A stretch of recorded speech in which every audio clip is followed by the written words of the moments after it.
Camelot Music, the record store that couldn't find the Grail. In 1956, when rock and roll was still finding its voice and Elvis Presley was shocking parents across America, a small record store opened its doors in Massillon, Ohio. Founded by Jim Bonk, Camelot Music began as a humble single-location retailer, selling vinyl records to a community hungry for the latest sounds. What started as one man's passion for music would eventually grow into one of America's largest music retail chains, boasting over 400 stores across the nation at its peak. For nearly 5 decades, Camelot Music served as the soundtrack to millions of lives, providing the physical media that defined generations of music lovers. Yet despite its impressive growth and loyal customer base, this retail giant would ultimately fall victim to the very force that changed music forever: digitization. The story of Camelot Music is one of remarkable expansion, fierce competition, and the inability to adapt quickly enough to a rapidly changing technological landscape that would render physical music retail nearly obsolete. The early years of Camelot Music coincided perfectly with the golden age of recorded music consumption. Throughout the 1960s and 1970s, Jim Bonk methodically expanded his operation, opening stores primarily in shopping malls across the Midwest and eventually the entire United States. The mall-based strategy proved brilliant during this era, as shopping centers were becoming the new town squares of suburban America. Camelot stores were typically located in high-traffic areas of malls, often near food courts or anchor stores, maximizing exposure to potential customers. The company's growth was steady but aggressive, with Bonk focusing on markets that were underserved by major music retailers. By the mid-1980s, Camelot had established itself as a significant player in the music retail industry, competing directly with larger chains like Tower Records and Sam Goody.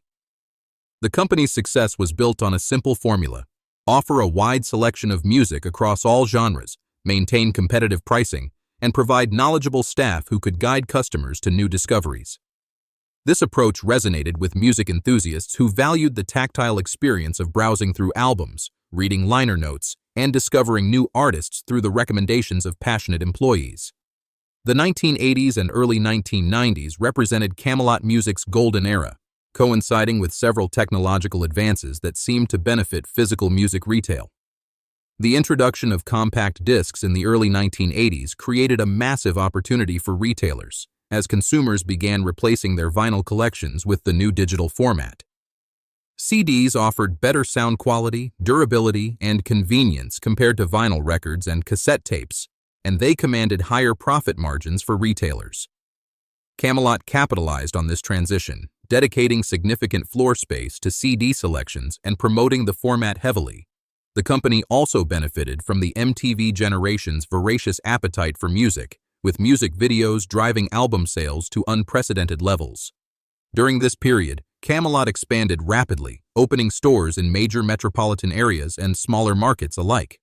The chain's mall-based locations proved particularly successful, as teenagers and young adults would spend hours browsing through the latest releases, often making impulse purchases while hanging out with friends. By 1994, Camelot Music had grown to operate over 400 stores nationwide, generating annual revenues exceeding $300 million and employing thousands of music-passionate individuals across the country. However, even during its peak years, warning signs were beginning to emerge that would eventually threaten Camelot's business model. The rise of big-box retailers like Walmart and Best Buy began putting pressure on specialty music stores in the 1990s. These massive retailers could leverage their purchasing power to offer popular CDs at significantly lower prices than traditional music stores, often selling hit albums as loss leaders to drive traffic to other departments. Walmart, in particular, became a formidable competitor, eventually becoming the largest music retailer in the United States by volume. These big-box stores didn't offer the personalized service or extensive catalog depth that specialty retailers like Camelot provided. But for many consumers, price became the determining factor. Additionally, the used CD market began to flourish during this period, with stores like Warehouse Music and independent used record shops offering popular albums at fraction of new retail prices. This created a parallel market that further eroded the margins of new music retailers. Camelot attempted to compete by diversifying its product mix, adding accessories, music-related merchandise, and eventually DVDs to its inventory, but these additions couldn't offset the declining margins on core music products. The late 1990s brought the first wave of digital disruption that would ultimately doom Camelot and most other physical music retailers. The introduction of the MP3 format and the widespread adoption of CD burning technology allowed consumers to copy and share music with unprecedented ease. Napster, launched in 1999, demonstrated the enormous appetite for digital music distribution, even though the service operated in legal gray areas. While the music industry initially fought these technologies through lawsuits and lobbying efforts, the fundamental shift in consumer behavior was already underway. Music fans, particularly younger demographics, began to view music as something that could be obtained instantly and often freely, rather than as a physical product that required a trip to a store. Camelot, like most traditional retailers, initially underestimated the threat posed by digital music. The company's management, having built their careers around physical media, struggled to envision a future where consumers would abandon the tangible aspects of music ownership that had driven retail sales for decades. The social aspects of record store browsing, the artwork and liner notes of physical albums, and the ritual of purchasing new releases all seemed too integral to music culture to be easily displaced by digital alternatives. The early 2000s accelerated the challenges facing Camelot music as multiple disruptive forces converged to create a perfect storm for traditional music retailers. The launch of Apple's iTunes Store in 2003 provided consumers with a legal, convenient alternative to physical music purchases, offering individual songs for 99 cents and complete albums at prices competitive with physical CDs. Unlike the file-sharing services that preceded it, iTunes offered high-quality legal downloads with the backing of major record labels. This legitimized digital music purchasing and provided consumers with the instant gratification that physical retail simply couldn't match. Simultaneously, the rise of online retailers like Amazon began to erode foot traffic to mall-based stores. Amazon's vast inventory, competitive pricing, and customer reviews created a shopping experience that many found superior to browsing physical stores, even for music enthusiasts who valued discovery and exploration. The company's recommendation algorithms became increasingly sophisticated, often providing better personalized suggestions than even the most knowledgeable record store employees. For Camelot, which had built its business model around mall locations and in-person browsing, these technological shifts represented existential threats that required fundamental changes to survive. Throughout the early 2000s, Camelot Music attempted various strategies to adapt to the changing retail landscape, but these efforts proved insufficient to offset the massive shifts in consumer behavior.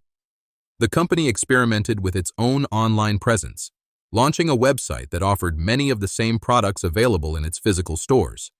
However, Camelot's e-commerce efforts were hampered by limited resources and fierce competition from established online retailers who had significant advantages in logistics, technology, and marketing. The company also tried to differentiate itself by focusing on customer service and the in-store experience, training employees to provide expert recommendations and creating listening stations where customers could preview new releases. Some locations were redesigned to create more inviting atmospheres, with expanded merchandise sections and improved product displays. Additionally, Camelot attempted to capitalize on the growing DVD market, dedicating significant floor space to movies and television shows as CD sales declined. While these initiatives showed some promise, they couldn't compensate for the fundamental shift away from physical music purchases that was accelerating throughout the decade. The financial pressures facing Camelot Music became increasingly severe as the 2000s progressed, with declining sales, rising costs, and increased competition creating an unsustainable business model. Mall rents, which had seemed reasonable during the high-traffic years of the 1980s and 1990s, became burdensome as foot traffic declined and sales per square foot dropped significantly. Many shopping malls themselves were struggling during this period as consumers shifted toward big-box retailers, online shopping, and lifestyle centers that offered different amenities than traditional enclosed malls. This created a vicious cycle where declining mall traffic hurt Camelot's sales, while the closure of music stores and other specialty retailers made malls less attractive destinations for shoppers. The company began closing underperforming locations and renegotiating lease terms, but these measures only delayed the inevitable. Industry-wide, music sales were in free fall, with CD purchases declining by double-digit percentages annually as consumers embraced digital alternatives. Even successful music retailers were struggling during this period, with Tower Records filing for bankruptcy in 2004 and eventually liquidating in 2006, and other chains like Sam Goody and Musicland also facing severe financial difficulties. By 2005, after nearly 5 decades of operation, Camelot Music could no longer sustain its business model in the face of digital disruption and changing consumer preferences. The company announced the closure of its remaining stores, ending an era that had provided the soundtrack to countless lives across America.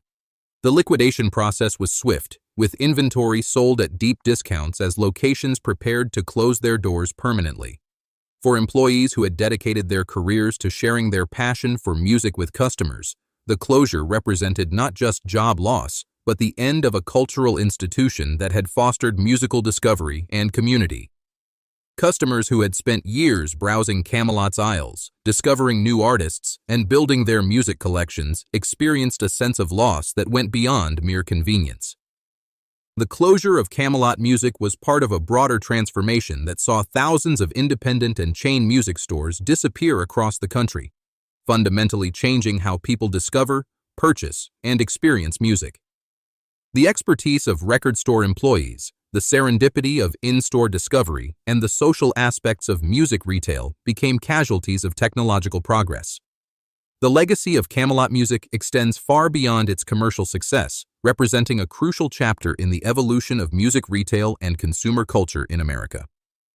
For almost 50 years, the company served as a cultural intermediary, connecting artists with audiences and helping shape musical tastes across generations.